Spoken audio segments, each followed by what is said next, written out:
Boa noite, tudo bem com você que nos assiste nesse momento? É um prazer estar aqui para compartilhar com você mais um tema da série Nisto Cremos. E essa noite iremos compartilhar um tema muito importante, o remanescente e sua missão. Eu queria convidar você para dar uma olhadinha em algumas imagens que vão aparecer aí na sua tela.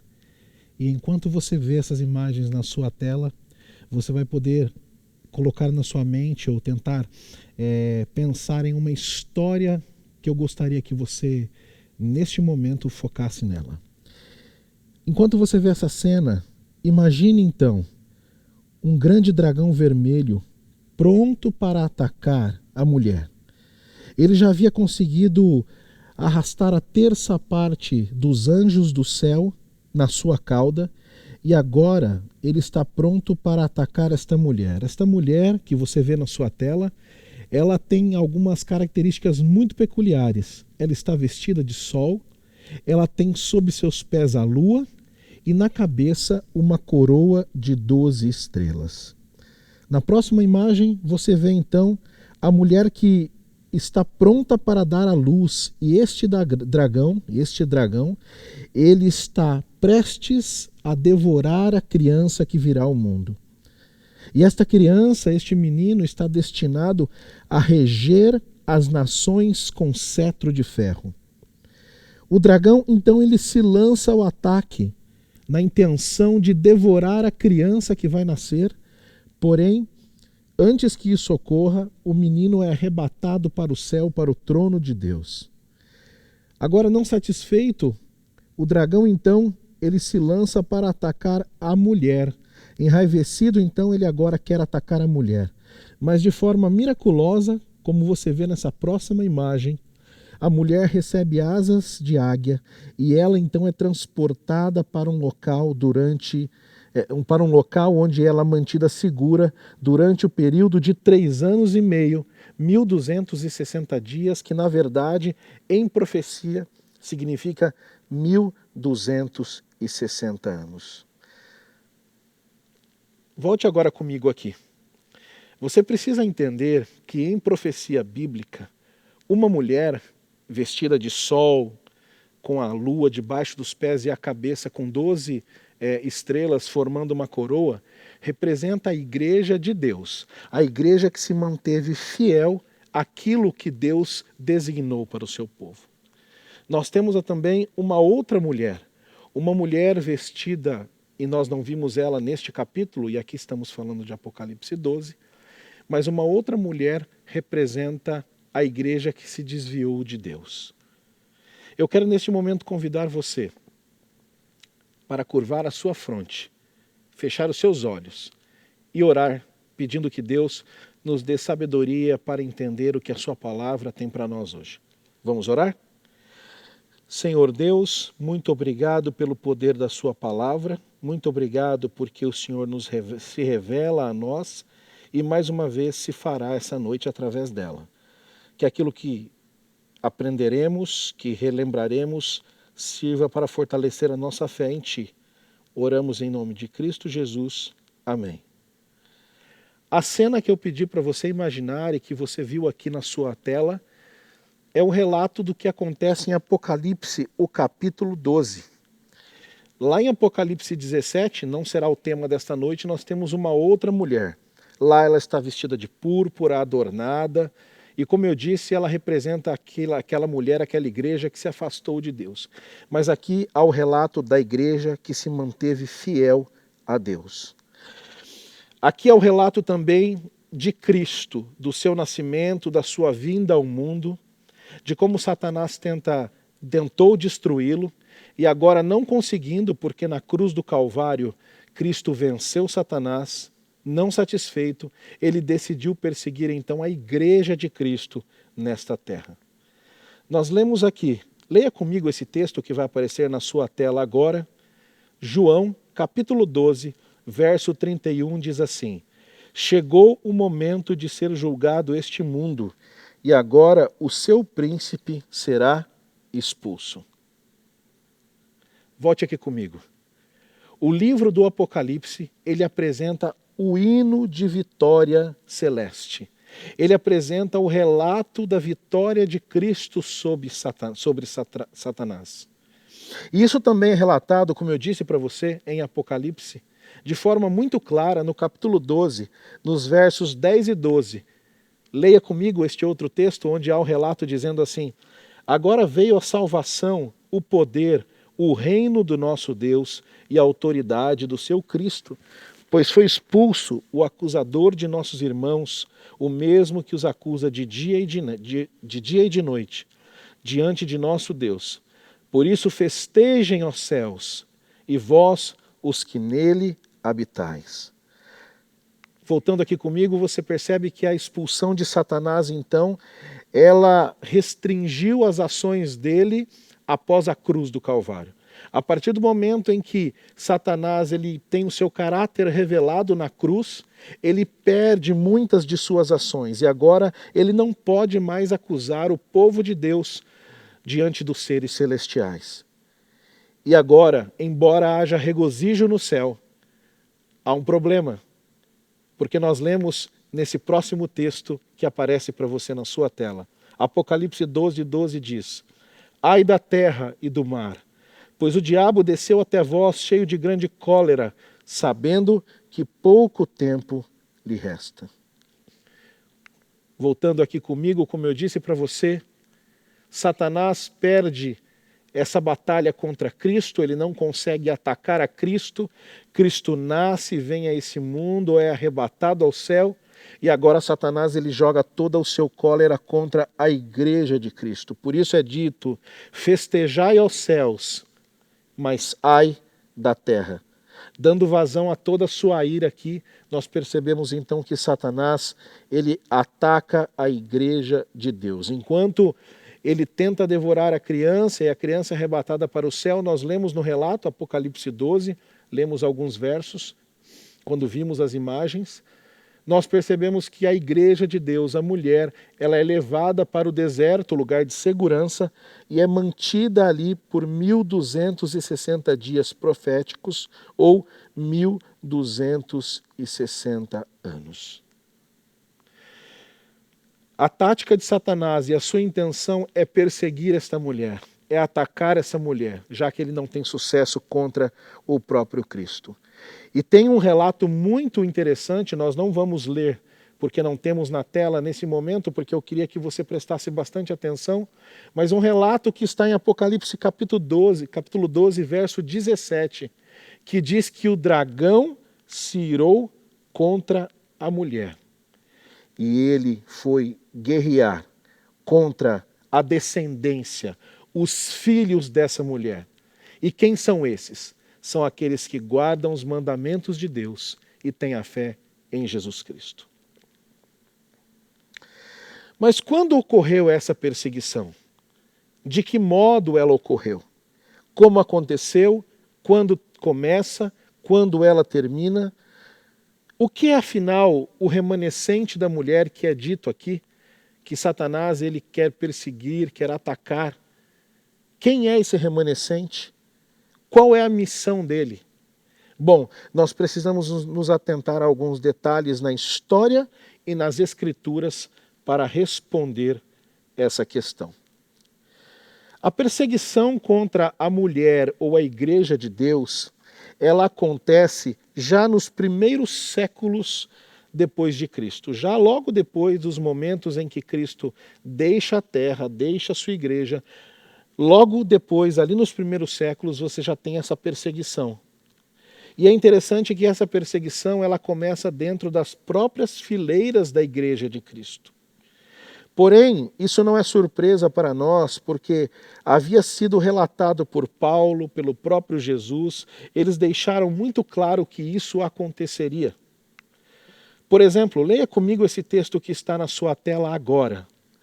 Esse texto que Jesus nos apresenta, onde ele diz assim, no seu famoso sermão profético de Mateus 24, nos versos 4 e 24 ele diz: vede que ninguém vos engane, porque surgirão falsos cristos e falsos profetas, operando sinais, prodígios, para enganar, se possível, os próprios eleitos.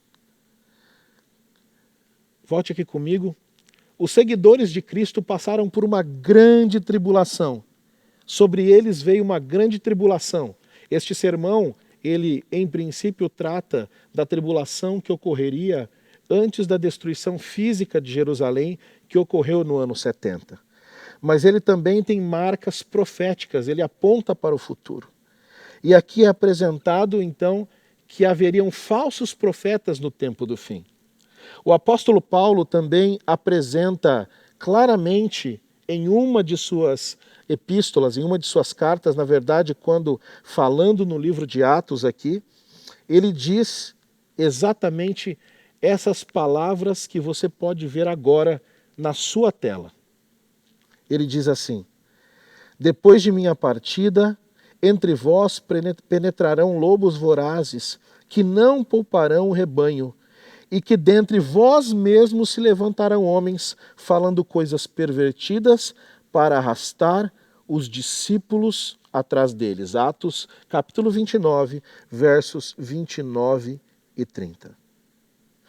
Aqui comigo, você percebe que Paulo, então, ele deixa muito claro em suas palavras de que esses lobos viriam, tentariam enganar o povo de Deus saindo de dentro do seu próprio meio, não é verdade? E também nos é apresentada aqui a verdade de que essa apostasia deveria ocorrer antes da volta de Cristo. Então Paulo aqui nos explica esse detalhe e exatamente sabemos que a vinda de Cristo era tão certa, seria tão certa quando nós visualizássemos esses acontecimentos. Mas ele diz mais, escrevendo aos Tessalonicenses, e você pode ver agora na sua tela, o mesmo apóstolo Paulo diz assim: ninguém de nenhum modo vos engane, porque isto não acontecerá sem que primeiro venha a apostasia e seja revelado o homem da iniquidade, o filho da perdição, o qual se opõe e se levanta contra tudo que se chama Deus ou objeto de culto, e a ponto de assentar-se no santuário de Deus, ostentando-se como se fosse o próprio Deus. Presta atenção aqui no que eu vou dizer para você.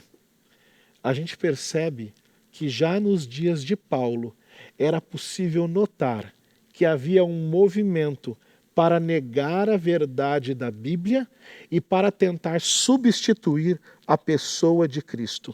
E esse movimento, liderado pelo homem da iniquidade, ou homem do pecado, que ele diz ali, ele nos apresenta detalhes sobre esse movimento e sobre esse homem do pecado, dizendo que eles operariam com poder, sinais, prodígios e mentira. E é perceptível, meus queridos, é possível notar que já nos primeiros séculos nós tínhamos muitos falsos profetas se dizendo o Messias, ou trazendo coisas que eram contrárias ao ensino de Cristo e também dos patriarcas, dos profetas no Antigo Testamento. Mas de que modo deveria operar essa apostasia? De que modo ela deveria existir? É interessante que, falando aqui sobre exatamente essa questão do homem do pecado, quando nós vamos para Apocalipse, capítulo 2, verso 4, é dito que a igreja abandonaria o seu primeiro amor. E é exatamente isso que acontece. A igreja, ao longo do tempo, depois da morte de Cristo e dos primeiros apóstolos, ela começa a se afastar da pureza da doutrina, dos padrões de Deus. Ela começa a adotar um culto formal, um formalismo, um culto realmente voltado mais para os rituais do que para o amor. E é interessante também notarmos que a popularidade e o poder pessoal passaram a cada vez mais determinar os rumos que aquela igreja deveria avançar. E também na escolha de líderes e a influência desses líderes sobre as pessoas, a autoridade da igreja, tudo deixou de ser baseado na palavra de Deus e passou a ser baseado mais na ideia de homens. É interessante notar que a partir de um período inicial dos primeiros séculos, primeiro, segundo, terceiro século, e isso culmina depois no século quarto e quinto, mas é possível notar que a igreja ela entra realmente num período de grande apostasia. E cada dia mais essa igreja, que foi a igreja de Deus, a igreja pura, ela começa a entrar em declínio. Multidões agora conheciam pouco do verdadeiro cristianismo, mas eram guiados mais por aquilo que era ensinado pelos líderes. E é interessante que muitas doutrinas pagãs, doutrinas não condizentes com o ensinamento da Torá, do Antigo Testamento e de Cristo, estavam sendo agora colocados no meio da igreja. Um grande sistema falso, uma religião falsa, misturando verdade com o erro, estava sendo agora levantado no meio da igreja de Cristo. E agora muitos crentes dentro desse sistema não conseguiam mais discernir o que era certo e o que era errado. Mas é importante nós entrarmos em outros detalhes também. Essa igreja, agora, ela passa a ser perseguida. Há um período em que um grupo que não aceitava essas falsas doutrinas, esses falsos ensinamentos, eles se colocam distante daquela igreja. E quando eu digo que a igreja está sendo perseguida, não é aquele sistema que se tornou falso, mas aqueles fiéis que permaneceram, como eu disse, fiéis às doutrinas verdadeiras. Ao longo da história, Deus sempre teve o seu grupo de fiéis. E mesmo olhando para o período dos primeiros séculos, onde a igreja, de forma oficial, se afasta de Deus, a igreja, pessoas fiéis, permanece firme aos mandamentos de Deus. Há um livro muito interessante de Agostinho, é um clássico, chamado A Cidade de Deus. Agostinho foi um dos mais influentes pais da igreja. E é interessante que Agostinho, no seu clássico, ele diz exatamente assim. Agostinho escrevendo em A Cidade de Deus. Ele apresenta, na verdade, o pensamento, não é, de que o ideal da igreja é controlar de forma universal um Estado universal. E então, essa base de Agostinho, essa ideia de Agostinho, é o que dá base para a igreja como sistema. Ela quer controlar tudo, e é interessante que é nesse período em que as pessoas não têm acesso às escrituras, as pessoas não têm acesso mais aos originais, aos textos da Bíblia que circulavam tão livremente ali nos dias de Cristo, mas o sistema agora quer gerar um controle. Bom, no ano de 533, nós vemos algo bem interessante acontecendo também. O imperador Justiniano, ele declara, no ano de 533 depois de Cristo, que o bispo de Roma, ele torna-se agora o cabeça de toda a igreja. E é interessante que, então, a partir daí, é possível ver o sistema da igreja oficial perseguindo aqueles que se colocavam contra as suas doutrinas.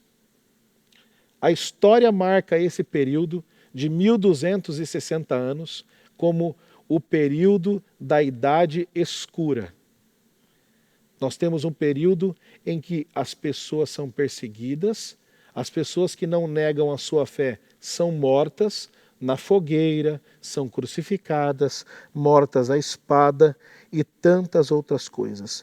É nesse período, após o decreto de 533, mas efetivamente a partir de 538, quando agora Belisário, que é o general de Justiniano, liberta o bispo de Roma, que efetivamente a partir de 538 inicia-se esse período que eu disse, chamado de a Idade Escura. Nesse período a igreja tenta impor sobre os seus membros, os seus fiéis, ensinamentos não cristãos, decretos que não têm base bíblica, muitos ensinamentos que são baseados em doutrinas de homens passam a ser impostos aos seguidores da igreja nesse período. E como nós dissemos, isso dura 1260 anos. Naquela visão que nós vimos anteriormente, nós percebemos que foi o período em que Satanás tentou devorar a mulher, a igreja de Deus, mas ela foi levada a um lugar desértico e ela se manteve ali segura por 1260 anos. Durante este período de 1260 anos, que vai de 538 até 1798, cada gota de sangue derramada por um dos fiéis cristãos que morreram perseguidos pelo sistema da igreja era também um ataque à pessoa de Jesus Cristo. E nesse período, um grande dano foi causado à igreja de Deus. Milhares e milhares morreram nesse período de 1260 anos. Bom, eu disse para você que nós temos essa mulher sendo levada ao deserto e protegida. É importante você notar o seguinte: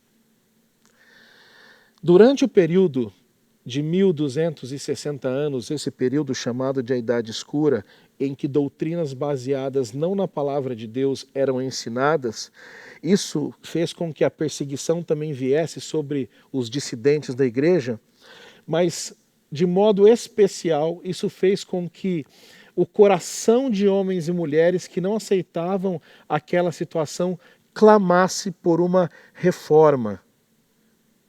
E quais eram exatamente os pontos que faziam com que as pessoas não aceitassem as imposições do sistema da igreja?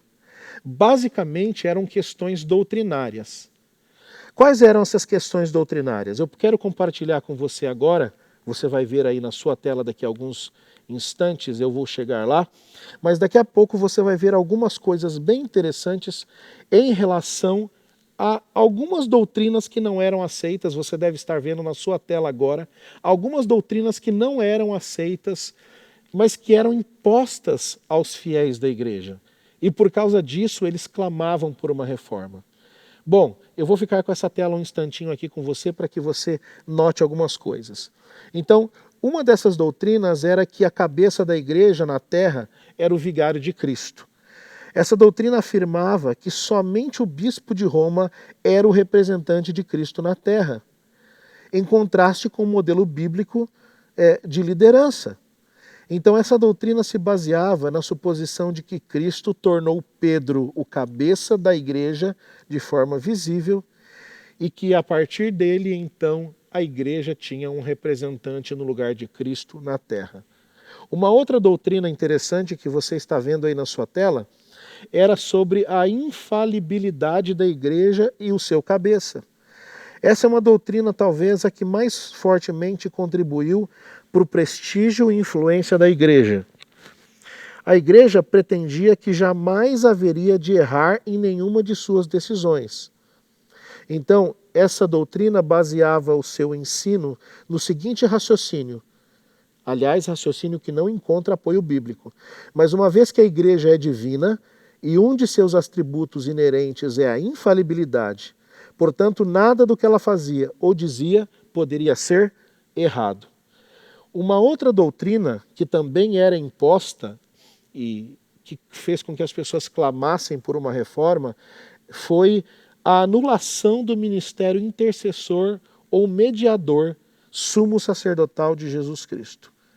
Conforme o tempo passava, as pessoas eram ensinadas que agora o vigário de Cristo na terra, o cabeça da igreja, era quem havia substituído a pessoa de Jesus Cristo. E a partir daí ele tinha autoridade para perdoar pecados e fazer uma série de coisas. É interessante que esta doutrina apresentada ali naquele período, ela anula a doutrina do santuário, que é um dos pilares os pilares básicos de nossa crença, e uma doutrina bíblica. Então essa doutrina também anulava a existência de um trabalho de Cristo no céu em prol de nós, transferindo para o cabeça da igreja essa autoridade de perdoar pecados e de ser o próprio Cristo na terra. Ainda na sua tela você vê agora o ponto de número 4, a natureza meritória de boas obras. O ponto de vista dominante é de que pela prática de boas obras a pessoa pode adquirir méritos para ser salvo, e que não é a fé que salva, mas sim as obras, e isso contradizia e ainda contradiz o ensino bíblico, né, de que a salvação é somente pela fé através da pessoa de Jesus Cristo. Também havia um quinto ponto, uma quinta doutrina que fez com que as pessoas clamassem por reforma, que era a doutrina da penitência ou das indulgências. Ou seja, haviam ali momentos em que você poderia ter pecados perdoados ou até mesmo adquirir um lugar junto ao céu se você fizesse uma doação ou se você adquirisse algum tipo de documento. Aqui no Museu do Centro White, do Centro Nacional da Memória Adventista, nós temos um desses documentos originais adquiridos pelo pastor Siegfried Kimpel há muitos anos atrás.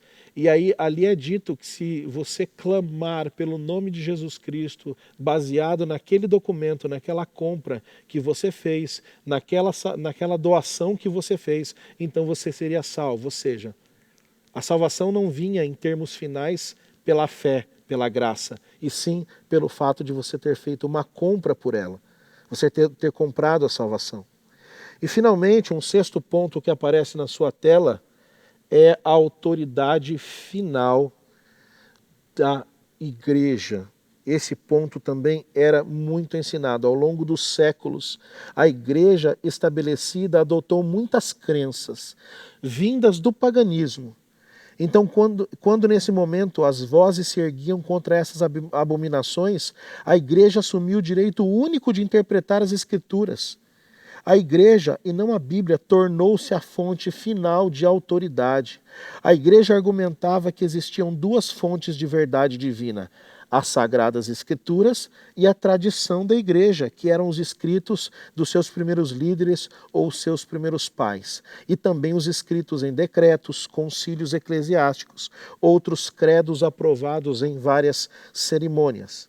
Veja que essa doutrina também não tem base bíblica, porque nós sabemos e lemos na Bíblia que a última palavra de autoridade vem da própria Bíblia e da Bíblia somente.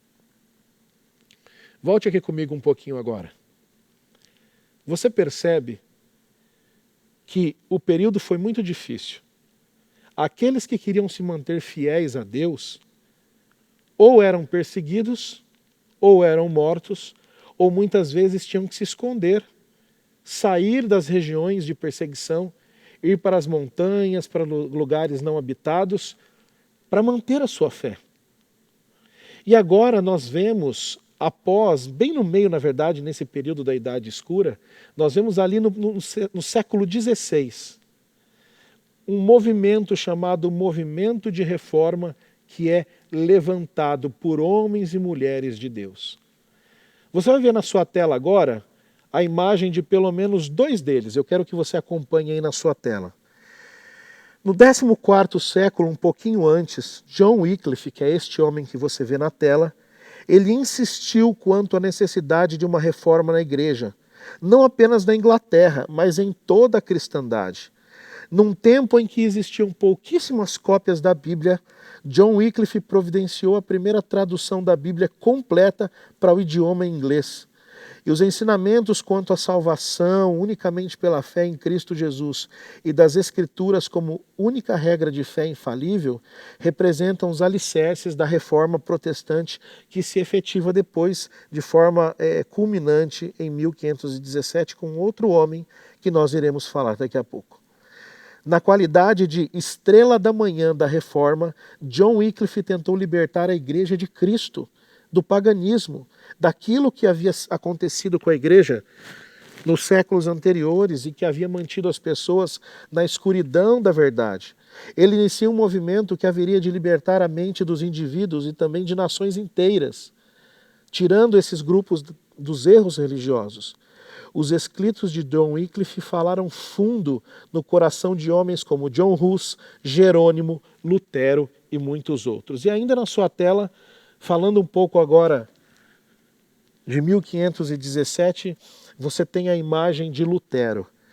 Martinho Lutero, ele era intenso, corajoso e inflexível. Ele foi provavelmente a mais poderosa personalidade da Reforma, mais do que qualquer outro homem. Ele conduziu as pessoas de volta para as Escrituras. E ele iniciou uma verdadeira cruzada em favor da verdade evangélica e da justificação pela fé. E ao mesmo tempo ele brigava, ele guerreava energeticamente contra a salvação pelas obras. Ainda hoje é possível você encontrar na internet imagens de Lutero, naquele dia, pregando em 1517 as suas 95 teses sobre justificação pela fé na porta lateral da igreja de Wittenberg, na Alemanha. 31 de outubro passado agora, nós comemoramos 503 anos da Reforma Protestante. Volte aqui comigo agora.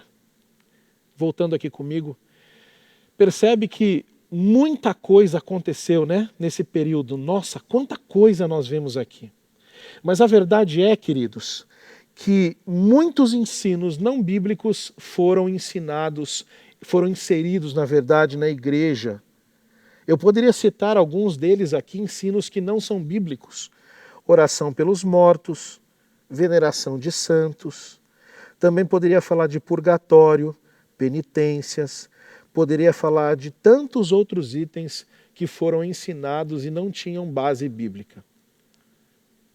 Mas é interessante que quando esse movimento começa, e você percebe que ele começa com muita intensidade, e quando você vê a história, você descobre que muitos homens e mulheres passaram por esse movimento de forma destacada, impactante, ocorre algo interessante. A reforma na igreja, infelizmente, ela entra num momento de estagnação. Ela não deveria ter parado ali no VI século, mas infelizmente ela para. E muito daquilo que os reformadores haviam feito acabam cessando. Muitas coisas acabam estagnando, acabam não mais avançando. E ao mesmo tempo que nós víamos de forma muito intensa a reforma se levantar no 14º, 15º, 16º século, a igreja, mesmo com essa reforma, mesmo no coração desses homens e mulheres que queriam seguir a Deus, eles entram novamente num processo de declínio. Em vez de avançar naquilo que Lutero, Hus, Jerônimo, Wycliffe tinham começado, os seus sucessores, os sucessores desses reformadores originais, preferiram consolidar posições. Entraram naquilo que nós chamamos de acomodação. Um processo de acomodação começou a ocorrer na igreja. Então as pessoas começaram a se acomodar novamente e ao invés de focarem no estudo da Bíblia, da Palavra de Deus, começaram a incorrer novamente em problemas de relacionamento, em disputas. Muitas controvérsias se levantam naquele período. Aliás, após a Reforma, após o que culmina no século XVI da Reforma, depois disso, jamais houve uma época em que os homens estivessem tão ocupados em apontar os erros uns dos outros. Na verdade, ao invés de focarem nas boas obras, eles começaram a guerrear uns com os outros. E a Bíblia deixou novamente de falar ao coração deles. Foi isso que aconteceu. Então perceba, Deus tem a sua igreja é protegida, Deus levanta reformadores, homens e mulheres que defendem com todo o afinco a sua palavra, mas assim como aconteceu após a morte dos primeiros apóstolos, após a morte dos reformadores, as pessoas entram novamente em estagnação. Então aqueles que deveriam defender a verdade da palavra, como Lutero, como Hus, como Wycliffe, entram num processo em que eles se acomodam focam mais nas questões terrenas e não mais agora podem ser chamados de defensores da verdade bíblica. E é interessante que por conta disso, Deus ele precisa iniciar agora um novo processo. E daí vem então o papel do remanescente. Leia comigo esse verso que vai aparecer na sua tela agora, nós já mencionamos ele, mas está escrito assim: Irou-se o dragão contra a mulher e foi pelejar contra os restantes da sua descendência, os que guardam os mandamentos de Deus e a fé em Jesus. Olha aqui para mim um pouquinho. Afinal, o que era esse remanescente? Por que o dragão ficou irado contra os descendentes dessa mulher? Por que ele buscou agora atacar o restante da descendência da mulher? Como relatado aqui, como nós lemos em Apocalipse. A expressão remanescente ou descendentes significa aqueles que sobraram. Então, Deus funda a sua igreja, ela se desvia. Um grupo permanece fiel, Deus levanta a reforma, restaura muitas das verdades bíblicas, não todas, mas novamente a maioria se acomoda. Mas mesmo desse grupo que não conseguiu continuar o processo de reforma, Deus tinha, mesmo que em pouca quantidade, um grupo de fiéis. E esses são os que são chamados de remanescentes, ou seja, aqueles que sobraram dos defensores da verdade bíblica. Aqueles remanescentes que eram agora comissionados por Deus para continuar mantendo em pé as verdades da Bíblia. Eles deveriam ser restauradores de brechas, reparadores de veredas. Eles deveriam apresentar aonde as pessoas estavam errando e agora trazê-los novamente à verdade. Esse grupo tinha como missão declarar a glória de Deus ao mundo. Esse grupo tinha como missão manter viva a chama da verdade bíblica, mesmo que custasse a eles a vida. Aqui em Apocalipse 12:17, nós vimos a descrição exatamente do último remanescente, do povo que sobraria e que dele não sairia outro, mas esse povo seria responsável por restaurar a verdade nos últimos dias. É interessante que o remanescente, esse povo que Deus levantaria, ele não poderia ser confundido no final dos tempos. João escreve aqui que esse grupo ele tinha características muito específicas. Ao final dos 1260 anos, esse grupo apareceria. E eles teriam duas características básicas. Nós lemos Apocalipse 12:17. Eles guardariam os mandamentos de Deus e teriam o testemunho de Jesus. E esse povo teria a responsabilidade de proclamar a restauração de verdades agora esquecidas a todo o mundo. Mas vamos nos detalhar agora nas características desse povo, e eu quero que você possa acompanhar na sua tela agora, a partir de já, esses 3 pontos. Eu queria esmiuçar um pouquinho com você os detalhes sobre esse povo. A fé de Jesus, é dito que eles teriam a fé de Jesus. O povo remanescente de Deus é caracterizado por uma fé semelhante àquela que Jesus possuía. Eles refletem a fé inabalável e a confiança em Deus e na autoridade da Bíblia. Esse povo crê que Jesus Cristo é o Messias da profecia, Filho de Deus e que veio como Salvador do mundo. E a sua fé abrange todas as verdades da Bíblia, aquelas nas quais Cristo cria, vivia e pregava. Continue acompanhando na sua tela. Uma segunda característica desse povo é que eles guardavam os mandamentos de Deus. Eles tinham uma genuína fé em Jesus e isso fazia com que eles também permanecessem fiéis à sua palavra. Assim como está escrito em 1 João 2,6, né? Há um relato muito claro de que aquele que diz que permanece nele, esse também deve andar como ele andou. Jesus guardava os mandamentos de seu Pai. Todo o Antigo Testamento, incluindo os 10 mandamentos, o decálogo bíblico apresentado em Êxodo capítulo 20. E esse remanescente que guardava os mandamentos de Deus, ele deveria apresentar ao mundo a restauração da crença em todos os mandamentos.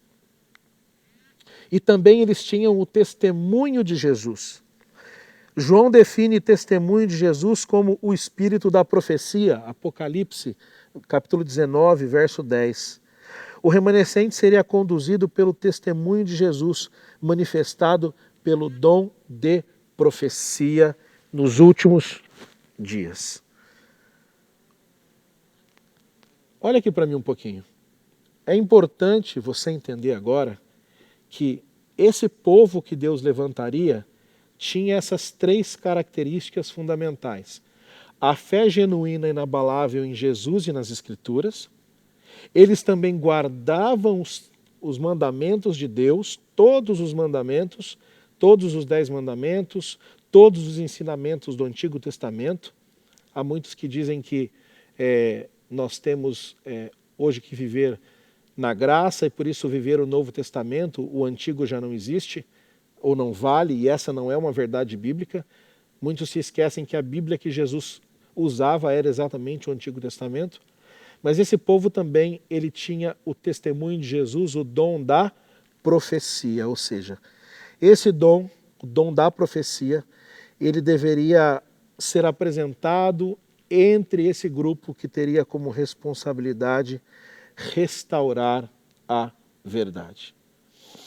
É interessante que quando nós olhamos para este grupo dos remanescentes, nós percebemos então quais são as suas características.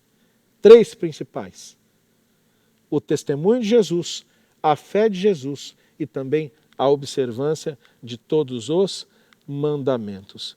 E qual era então a missão desse grupo? Nosso tema hoje é o remanescente e a sua missão. Qual era a missão desse grupo? Eu quero convidar você a ler comigo o verso que está na sua tela, e nós leremos 3 versos bíblicos que vão definir a missão desse grupo. Você já deve estar acompanhando aí na sua tela. E antes de nós lermos, deixa aí o texto na tela, é importante dizer que as profecias de Apocalipse, do livro do Apocalipse, elas se destacam muito pela missão do remanescente.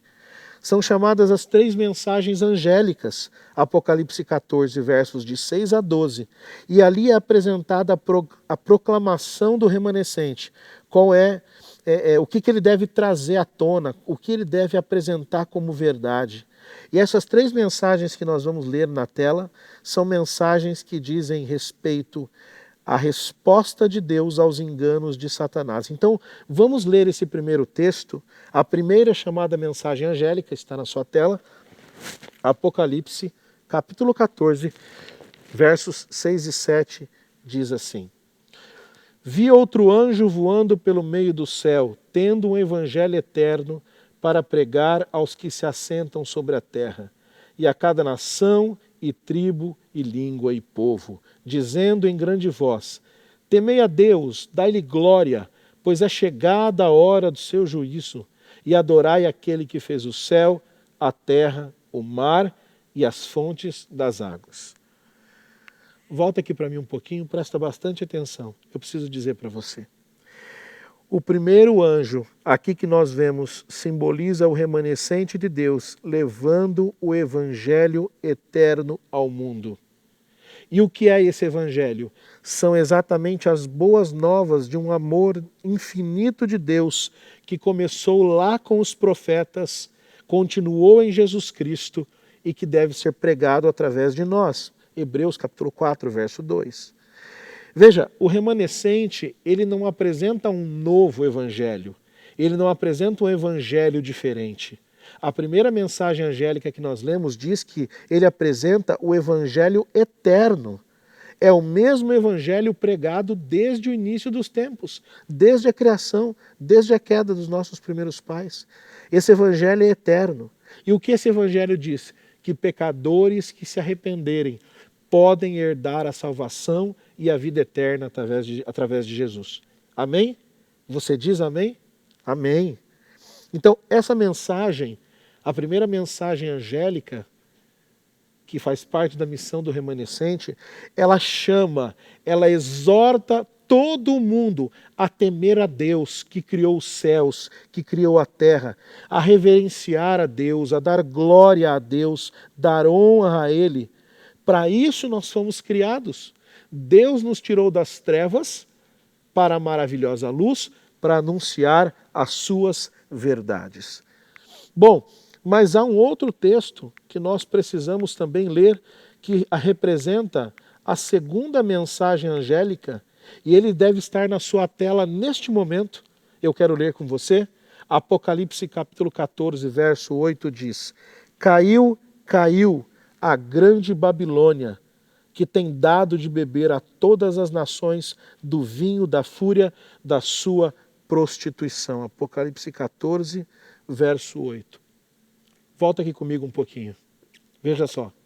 Então, desde os tempos antigos, Babilônia simbolizava um desafio à pessoa de Deus. Você se lembra da Torre de Babel, apresentada em Gênesis 11? Você se lembra também da nação babilônica, que ela também tinha um sistema religioso que levava as pessoas a adorarem falsos deuses, deuses não verdadeiros. E aqui também Babilônia é apresentada como um sistema religioso falso que leva as pessoas a adorarem um Deus não verdadeiro. No Apocalipse, Babilônia também representa uma mulher, a mulher de má índole, como eu citei no começo, a mãe de todas as prostitutas, aquela que engana, que embebeda, que dá de beber o seu vinho. E ela simboliza todas as organizações religiosas que levam as pessoas a se afastarem da palavra de Deus e da verdade da Bíblia. Você tem um relato desta mulher, especificamente em Apocalipse 13 e Apocalipse 17. E a mensagem que nós lemos diz que ela caiu. Por quê? Porque Cristo venceu, porque o seu engano foi apresentado ao mundo, e este também é papel do remanescente. Então, o primeiro papel, a primeira missão do remanescente, na verdade é uma missão só, dividida em 3 partes. Vamos ler novamente o texto? Olha na sua tela novamente aí, o texto de Apocalipse capítulo 14, verso 8. Caiu, caiu a grande Babilônia, que tem dado de beber às nações. Então, voltando aqui comigo agora, na missão do remanescente, a primeira grande parte dela é anunciar as grandezas de Deus e apresentar o evangelho eterno.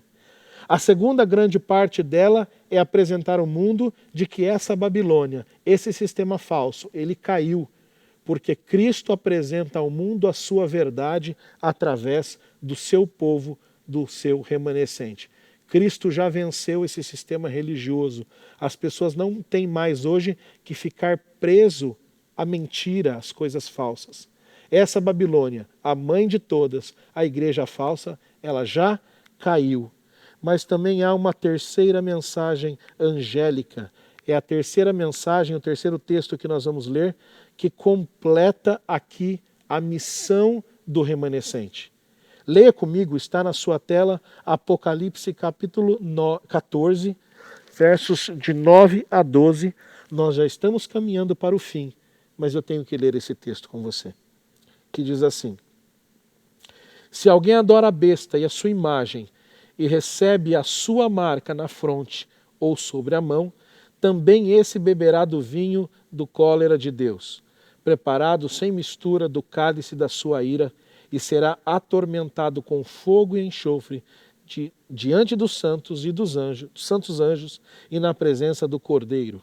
A fumaça do seu tormento sobe pelos séculos dos séculos e não tem descanso algum, nem de dia nem de noite. Os adoradores da besta e da sua imagem, e quem quer que receba a marca de seu nome. Aqui está a perseverança dos santos, os que guardam os mandamentos de Deus e têm a fé em Jesus. A mensagem, voltando aqui comigo, meu querido ouvinte, a mensagem primeira que nós lemos fala do Evangelho eterno. A segunda apresenta a queda de Babilônia. Mas a terceira mensagem angélica, e é o apelo que o remanescente deve fazer ao mundo, apresenta a mais solene e assustadora advertência. É isso mesmo. É assustador, mas é um convite. Ao mesmo tempo que é assustador, é um convite de amor e de graça. E o que essa terceira mensagem, que faz parte da missão do remanescente, apresenta? Apresenta a advertência da Bíblia. Revela que aqueles que seguirem a autoridade humana durante a crise final, que já está se aproximando, e adorarem a besta e a sua imagem, esses serão destruídos. Porém, aqueles que adorarem o Deus verdadeiro, seguindo a sua palavra no tempo de crise final, serão salvos. Talvez você possa dizer assim, mas pastor, tem muita coisa aí que eu não entendo, esse negócio de adorar a besta, etc. Entre em contato com o canal da igreja. Se você quiser saber mais, estudar a Bíblia de forma detalhada, você pode entrar em contato conosco por um comentário aqui pelas redes sociais. Tenho certeza que você vai ter a oportunidade de estudar conosco, tá bom? Pastor Elias, Pastor Hernani estarão aqui aí à disposição e a equipe para estudar com você. Mas hoje eu estou aqui para mostrar para você qual é a missão do remanescente e convidar você a fazer parte desse grupo, o grupo que guarda os mandamentos de Deus, o grupo que tem a fé de Jesus e o grupo que tem o testemunho de Jesus, o grupo que anuncia o Evangelho eterno, a grande mensagem da volta de Cristo. E também o grupo que se prepara para estar com Deus no tempo final. É por isso que eu quero ler um último texto com você. É um texto da Bíblia que apresenta exatamente aqui o convite de Deus. Talvez você tenha lido esta solene advertência e você tenha pensado assim, nossa, mas eu não quero fazer parte desse grupo, eu quero estudar, me preparar. Como que eu tenho que fazer? Bom, há um convite aqui. Olhe na sua tela Apocalipse 18, versos 4 e 5. Agora que você sabe o que é o remanescente, e você sabe que a missão do remanescente é anunciar o amor de Deus, o Evangelho de Deus e a volta de Cristo ao mundo, agora que você sabe que o remanescente ele surge depois do desvio da igreja verdadeira, depois da não continuidade da reforma, agora que você sabe que esse grupo é levantado para restaurar as verdades bíblicas esquecidas, como o sábado, que por tanto tempo foi esquecido, o quarto mandamento, e tantas outras verdades, a mortalidade da alma, que a Bíblia apresenta, a verdade de quando você morre mesmo, de que você não vai para o purgatório, você não vai para um estágio superior, você não vai para o inferno, não. Você vai para a sepultura e ali você aguarda o retorno de Cristo. Essas e outras verdades o remanescente foi levantado para restaurar. Agora que você sabe disso, há um convite de Deus. Para você que talvez esteja pensando, mas será que eu estou em Babilônia? Será que eu estou no engano? Eu tenho que ficar aqui, eu vou ser destruído? Não. Há um convite. Veja na tela. É dito assim, retirai-vos dela, povo meu, para não ser de cúmplices em seus pecados e para não participardes de seus flagelos, porque os seus pecados se acumularam até o céu, e Deus se lembrou dos autos iníquos que ela participou. Veja, eu quero encerrar, olha aqui para mim, eu quero encerrar declarando para você que esta igreja, a Igreja Adventista do Sétimo Dia, tem uma posição bíblica sobre o remanescente e a sua missão. E eu encerro lendo com você esse texto. Veja o que a Igreja Adventista do Sétimo Dia acredita em relação ao remanescente. Está escrito assim na sua tela. A Igreja Universal se compõe de todos os que verdadeiramente creem em Cristo. Mas nos últimos dias, um templo de ampla apostasia, um remanescente tem sido chamado para fora, a fim de guardar os mandamentos de Deus e a fé de Jesus. Esse remanescente anuncia a chegada da hora do juízo, proclama a salvação por meio de Cristo e prediz a aproximação do seu segundo advento. Essa proclamação é simbolizada pelos 3 anjos de Apocalipse 14, coincide com a obra de julgamento no céu e resulta numa obra de arrependimento e reforma na terra. Todo crente, você, é convidado a ter uma parte pessoal nesse testemunho mundial. Volta aqui para mim, presta bem atenção. Você não precisa ficar em Babilônia caso você perceba que nela está. Se você já está seguindo o caminho de Deus, se você é fiel à Bíblia e à Escritura, amém. Mas se você faz parte de algum movimento que não segue a Bíblia, que não segue completamente a Bíblia, há um convite para você. Sai dela, povo meu. Cristo tem suas ovelhas em todos os apriscos. Deus vai salvar pessoas de todas as denominações. Não todas as pessoas de todas as igrejas, mas Ele salvará pessoas de todas as igrejas. Porque em todas as igrejas há fiéis. Porém, há um chamado especial para ser um remanescente, para fazer parte do movimento que prega a restauração das verdades da Bíblia e do retorno completo à Escritura.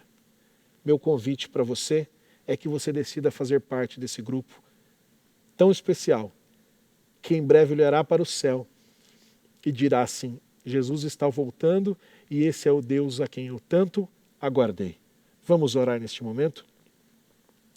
Senhor Deus, muito obrigado porque o Senhor nos trouxe o conhecimento da história e da Tua Palavra. O Senhor nos apresentou quem é ou o que é o remanescente e também qual é a missão. Por favor, ajuda a cada filho Teu que está assistindo neste momento a sentir no coração, a ter na sua mente a convicção se faz ou não parte do remanescente. Se tem feito, sela no coração, ajuda-o a permanecer nesse caminho. Se não tem feito ou se não faz, coloca no coração o desejo de fazer e faz com que essa pessoa aceite o convite: sai dela, povo meu, e que ela aceite seguir não uma igreja, mas seguir a verdade da Tua Palavra. Que todos nós, na crise final que se aproxima, sejamos capazes de decidir seguir tão somente as verdades da Tua Palavra. Pedimos isso, orando em nome de Jesus. Amém. Que Deus te abençoe e que você tenha uma boa noite.